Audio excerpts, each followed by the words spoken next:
One of those passages cause such great problems. Paul is dealing with marriage. But there are two reasons why it's so difficult to interpret this chapter. And I want you to think with me before you just pick this up and try to apply it to 20th century America. Number one, there is a real problem at Corinth. We don't know what it is. Persecution from Rome, persecution from pagans, persecution from Jews, a unique situation there, but there's a problem at Corinth. And Paul is speaking to that problem in that day, not just sitting down talking about universal theology. Number two, chapter 7 begins the section of 1 Corinthians where Paul is answering specific questions that the church at Corinth wrote to him. We find those in chapter 7, verse 1, verse 25, 8:1, 12:1, 16:1. But we don't know what questions they ask him. We can just summarize.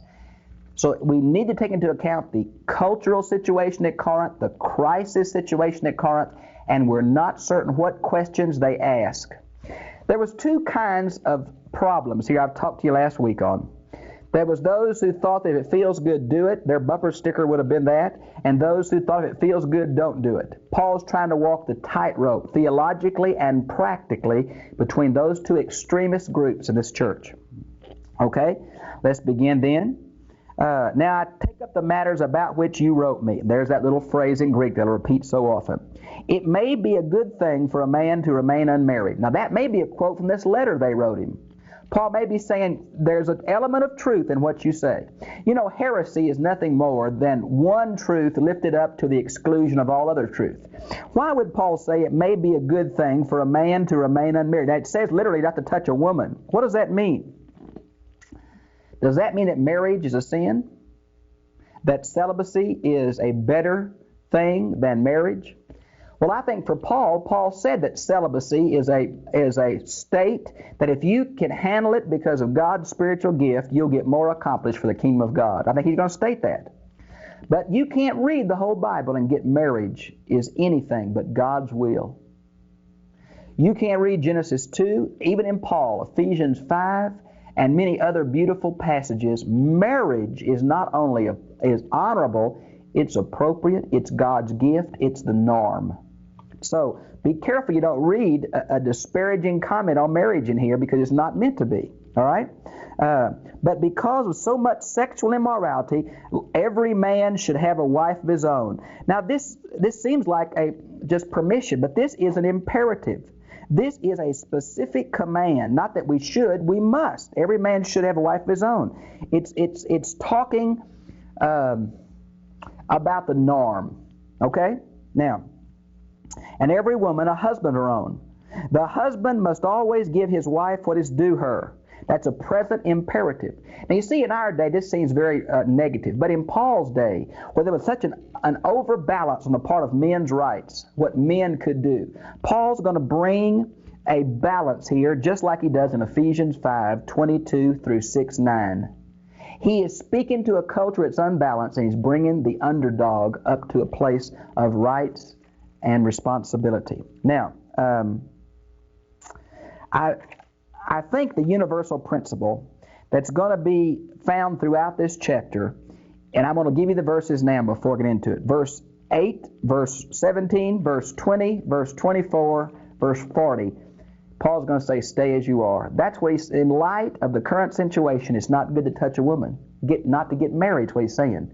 In light of the problems we're facing right now at Corinth, in light of the present crisis, don't get married now. That's what he's saying. But if you are married, the husband has rights, the wife has rights. Do you see both these extreme elements asking questions from different directions? Now, notice it says, you husbands and wives must stop refusing each other. Sex is not to be a tool to control one's mate. This also seems to refute asceticism that says no sex makes one more holy. Paul rejects that throughout. Sex is honorable. Sex is good. Sex is normal. Sex is God's plan. Now, notice it says, except you agree to do so for a little while so as to have plenty of time for prayer. You know, I think when it says talks about two agreeing, that may be husband and wife. Friends, I think that our physical lives sexually and every other way, affect our spiritual lives. Now, the word fasting is not in the best Greek manuscripts here. Is it possible so as to keep Satan from tempting you, present tense, because of your lack of self-control? You mean even in a married condition, Satan can tempt two married couples sexually? Yes. We must be careful that we're not tools or pawns or objects to each other, but we are two Christians in a relationship together with Christ. Now, verse 6, but I say this by way of concession, not by way of command. What? Is he referring to verses 2 through 5, verses 3 and 4, verse 5 by itself? I think he's referring to verse 5, saying you don't have to separate for prayer, but if you do, I'm saying this by way of concession, not way of command. I think it goes with that. It's real hard to know. Okay. However, verse 7, I should like for everyone to be just as I am myself. Now, what does that mean? Single or self-controlled? Well, I think Paul was married. I don't think he was saying never marry, because I think Jewish pressure on a young rabbi would force him to marry just because of God's command, be fruitful and multiply. Rabbis would marry just to fulfill God's command whether they love someone or not. And it was a real oddity for an unmarried rabbi. So I think Paul probably was married. Another evidence is in Acts 26:10, where it says he cast his vote against Christians, which seems to imply that Paul was a member of the Sanhedrin. If he was, you couldn't be a member without being married. Paul's wife either died or when he became a Christian, she left him. I think he understood what singleness was all about. Now, yet each of us has his own special gift from God. One for one way, another for another. Now what this is saying is celibacy a spiritual gift? Yeah, I think it is. Is marriage a spiritual gift? Yes, I think it is. We're not saying one's better than the other. We're just saying because of practical considerations, because of the current problems, not to be married is better. Why? Well, I want to think that I could resist temptation and torture for Christ's sake. But friends, I want to tell you, I'm not real sure you get my little 5-year-old boy, start hurting him, what I'd do. It'd be easy, I think, to die for Christ by myself compared with watching my children and wife. So I think practically speaking, it's easier to be single in a lot of ways if you have the gift of celibacy.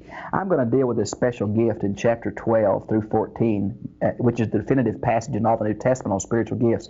I'm going to wait till then to get into all of that. By the way, the word special gift is the word charisma. Charisma. Charis, grace. It means gift. That's the root for spiritual gift. To unmarried people and to widows, I would say this. It would be a fine thing for them to remain single as I am. But if, first-class conditional, since they do not practice self-control, middle voice verb used of athletes in training, let them marry. Aorist imperative. Marry. For it is better to marry, aorist, than to be burning in a fire of passion. Now, people say, "Oh, this is disparaging. Paul's just making marriage. If you can't handle it, get married." Well, I want to tell you, I don't mind burning passionately, sexually. God's created me that way. I don't have the gift of sex. There's nothing wrong in burning passionately, sexually. God made us that way. I don't think it's a disparaging comment at all here. To the people already married, I give this instruction: no, not I, but the Lord. Now, what Paul's going to do through here? When he can, he's going to quote Jesus himself. And here, Jesus is going to quote about that a wife is not to leave her husband. He goes back to Matthew 5:32, Matthew 19:6, Mark 10:11 and 12, Luke 16:18. He's going to quote Jesus. And a little bit down in verse 12, he's not going to be able to quote Jesus. He says, I myself give my opinion, not the Lord. That's not going to be an disparaging comment on inspiration. It's going to be saying, I don't have any words of Jesus to quote in this matter. Now, up here about divorce, there is something to quote. Divorce is out of the will of God. Divorce is always a sin. Divorce is always a problem. Now, I know there's a lot of divorced people, and I love them. God bless them. I hope they find a good Christian and settle down. But I want you to know, after divorce, it's always a reclamation project of grace. Divorce is not God's will for believers. That's the ideal, and we must hold it up. Now, when it says, verse 11, but if That's the third class conditional potential action. But if she does leave him, she must remain single, or better, to be reconciled, aorist passive imperative, by an outside agent once and for all, to her husband. I instruct the husband, too, not to divorce his wife. Now, there are some exceptions. Unchastity in Matthew 5:32, 19:9. This idea about being married to an unbeliever in this same chapter, verses 12 and 13. It's not a hard and fast rule with no exceptions. You know, someone called me and said that he's about to kill me and the kids. Man, I say get out of the house. Now, there's the difference between saying get out of the house and getting a divorce. Biblically, I'm not sure we have the grounds for divorce and remarriage, though we may have the grounds for separation. Now, I live in a tension here I want to share with you briefly. If someone comes to me point blank and says, Pastor, does the Bible teach remarriage after divorce? I must say, no, I don't believe it does. But if someone comes to me and say, Bob, will you remarry us? Will you marry us? We've been divorced, but we want a Christian home. Will you marry us? I say, yes, I will. I've told the Lord that I'm willing to stand before Him for going against what I know is a problem, but that I'd rather pick people than hard and fast rules, and I'll take whatever's coming to me when I stand before Him. I don't feel comfortable with that, but I do it because of my belief in the grace of God. I may be in trouble. Verse 12, to the rest of the people, I myself would say, though the Lord Himself has said nothing about it. Now, this is not Paul saying, I'm not speaking under inspiration. If you read verse 25 and verse 40, he says, I am under inspiration. He's just saying, this is something the Lord hadn't spoken about, so I'm going to give you my opinion. If a Christian has a wife that is not a believer and she consents to live with him, he must not divorce her. And a woman who has a husband that is not a believer and he consents to live with her must not divorce her husband. Now, what is this talking about? Well, I think it's saying not that a believer can marry a non-believer. We're not talking about that at all. If two unbelievers, one of which becomes converted, what does one do? Well, here, look at what it says. For the unbelieving husband is consecrated by union with his wife, and the unbelieving wife by union with her Christian husband. For otherwise your children would be unblessed, but in this way they are consecrated. Now, there's been a lot of discussion about this. Does this mean that the unbelieving spouse of a Christian is saved? Some have said that. Or does it mean that children of a home where one of them is a Christian, the children are saved? Well, this has been used as a proof text for infant baptism. But the same relation exists between the unbelieving spouse that believes with the children. There's a whole lot of theories. I personally believe that one Christian in the home makes an impact on the lifestyle of the whole home, on the atmosphere of the whole home, on the attitude of the whole home. And I think that's what it's referring about, and we can't use it as a proof text for baptizing our kids.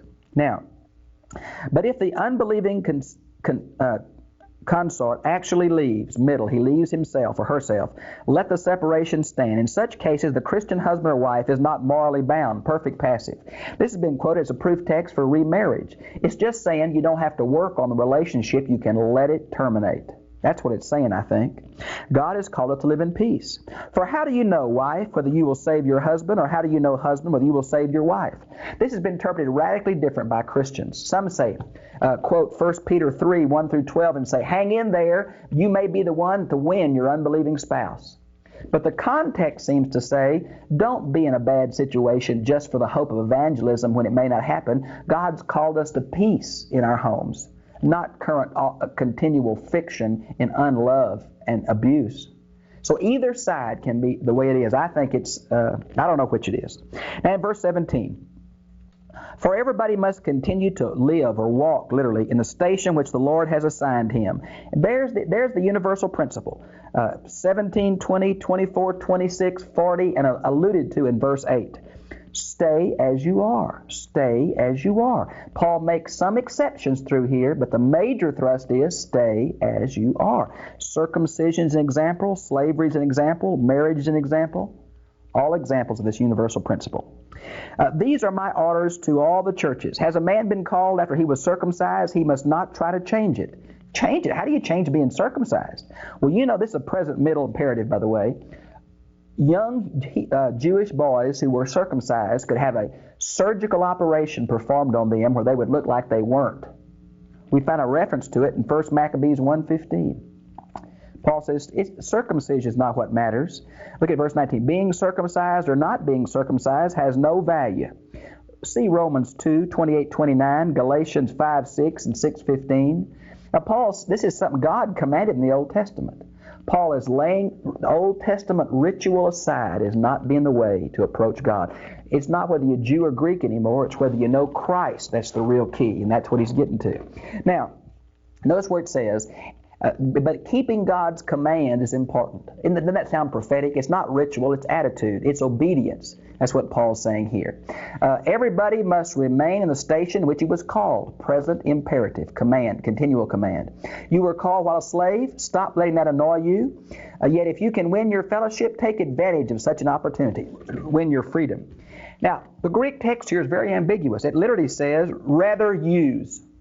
Now, some have said that means if you can do it, it's aorist imperative. If you can get your freedom, get it. But that doesn't seem to fit the whole context, which is stay as you are. But maybe it does mean that because he's just made an allowance for a believer in a marriage relationship with an unbeliever. Maybe he's making an allowance for a slave who has an opportunity to get out of that. But the general context says stay where you are. So I'm not sure which way that really goes. For the slave who has been called in union with the Lord is the Lord's freedman. In the same way, the freedman who's been called is a slave of Christ. You have been bought and actually paid for. Stop becoming slaves to men. Present middle imperative. We don't belong to men. We belong to Christ. If we're a slave, we're to serve as if we were serving Christ, even though the masters may be ugly to us. See Ephesians 6. Now, notice where it continues then. Brothers, each one must continue close to God in the very station in which he has been called. There's that universal principle again. About unmarried women, verse 25, it's the same little phrase that is another question the Corinthian Christians were asking. I have no command from the Lord, but I'll give you my opinion as one who is trustworthy, since I've had mercy shown me by the Lord. Paul said, the Lord didn't speak on this, but I'll tell you my opinion. I'm Spirit-filled, and I'm under inspiration, and I'm an apostle. I'll tell you what I think. Now, this is my opinion in light of the present crisis, distress. We don't know what that is. Was it local? Was it temporary? Was it pagan culture? Was it the immorality at Corinth? I don't know. That is a good thing for a man to remain as he is. I do not believe that's a universal principle. Christianity wouldn't last long if none of us got married and had kids, unless we did some heck of an evangelism job. I want to tell you, this is not a universal principle. It's a reaction to the situation in Corinth. Are you married? Are you unmarried? Two perfect tenses. Stop trying to get a divorce. Stop looking for a wife. Present imperatives with may articles means stop and act already in process. They were divorcing. They were looking for new wives. But if, third-class conditional potential action, you get married, you have not sinned in doing so. And if a girl gets married, she's not sinned in doing so. But those who do will have trouble in this earthly life, and I am trying to spare you. It's harder with the family. You're more tied to earthly things. Now, verses 29 down through about 31. What is that saying? The time has been cut short. Well, Calvin said it meant that human life was short. I think it means that our opportunity for Christian service is short. Some think it means that the closeness to the second coming. But what it's saying is that we must see the priority of spiritual things. We don't break our relationship with normal earthly things. We just don't make them ultimate. And you ought to read 29 down there. It's not saying get out of the world. It's saying stay in the world, but don't make worldly ties the ultimate priority of your life. Now, in the last part of verse 31, it says, for the outer order of this world is passing away. Friends, this world's not evil. It's just transitory. It's not the problem. It's just not ultimate. Okay? Let me see. I'm kind of running out of time. Let me go to verse 35. For it is your welfare that I am saying this, not to put a restraint on you, animal halter, but to foster good order and to help you have an undivided devotion to the Lord. That's what all of us want, that kind of thing. Now, verse 36 really caused some problems. Mine has. Now, if, first-class conditional, assume true, a father thinks that he is going to do the proper thing regarding his single daughter. Now, the literal Greek here is a man, a virgin. There have been three major interpretations. Number one, this is a father and his unmarried daughter. That's what Williams' translation has. Number two, that it's a man and his fiancée. the Good Speed Translation and Revised Standard Version, that it's referring to a spiritual marriage where two people live together, sleep in the same bed, but never have sex, which occurred in Corinth in the 2nd century. It was to show their strength. It's called a spiritual marriage. And that's what the New English Bible and the Moffat translation seem to imply this is. It's very unusual to call a daughter his virgin. And a little later on it's going to say, let them marry, plural. I think it's a man and his fiancée. I don't think it's a daddy saying my daughter can't marry. Let's go through it. Now, if a father thinks that he has done the proper thing regarding his single daughter, if she is past the bloom of her youth. Now, the literal there is a little bit different, and it could be translated something to do with the man. She ought to do so. Literally, it means so ought to be what the one wishes. Very neutral. Could be the man as well as the woman. Let them do. That's a present imperative. What she desires, again, it's hard with the pronouns to know if it's the man or the wife or the girl. He commits no sin. Now mine has, let the daughter and her suitor marry. No, literally it says, let them marry, present imperative. I think it's a man and his fiancée. I think what's happening is two people were going to get married. Paul wrote this letter. They don't know what to do. They said, should we get married or not? Paul said, don't. Paul says, if you have the gift of celibacy, don't marry. There's a lot of problems coming. It'd be better if you didn't. If you don't have that gift, y'all marry. It'll be fine. God will be with you. It'll be more problems, but God will be with you. If you're married, you know that. Marriage is a hassle. It's a great joy. It's also a hassle. A lot more problems tied up with that. A lot more joy, I think, tied up with that. But you can see Paul, in a time of persecution and pressure, being single was a better thing. Not universal principle. Local. Let's see. Verse 38. And so the man who gives his daughter in marriage does what is right, and yet the man who does not do so does even better because of the current crisis.